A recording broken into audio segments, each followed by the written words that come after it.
Happy birthday to you. Happy birthday, happy birthday, happy birthday, Kamba. Birthday nga ng Kambal today, kaya ayan, lumabas kami. Hindi namin kasama ang papa kasi may work. So tinamad nga ang person magluto-luto, maghanda-handa. Kaya andito tayo ngayon sa Jollibee, mag-order na lang tayo ng spaghetti at isang bucket ng chicken. So sinama ko yung apat kasi paglalaruin ko din sila mamaya para naman maging masaya ang birthday ni Kambal.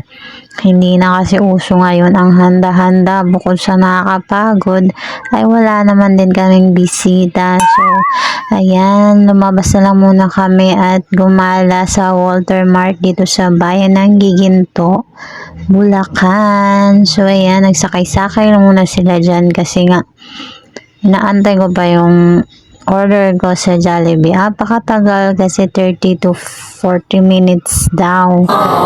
So tinake out ko na nga lang kasi sa bahay na kami kakain kasi alanganin na ang oras. Anong oras kami nakalabas at napaka-traffic naman at ang dami din umorder dito. So nakakuha ko na nga at dito na lang kami sa Red Ribbon para bumili naman ng cake.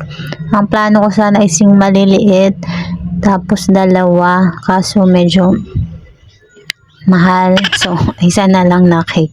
At ayan, sumakay na kami ng tricycle. Iniwan ko yung e-bike ko dun sa my well home kasi hindi ko pa kabisado sa highway mag-drive. Kaya nag-tricycle na muna kami at pauwi kami. Nadaanan namin ang simbahan. Babalik kami mamaya dyan para naman magsindi o magdagkot sang kandila. So, ganun talaga pag may birthday. Nakasanayan ko nang magpunta ng simbahan at magsisindi ng kandila. So, ayan na nga. Na-prepare ko na. Hindi nga ako nagluto pero napagod pa rin ako. Sorry. Ayan, nagkanta na nga kami dyan ng happy birthday kay Kambal. So, ito na nga.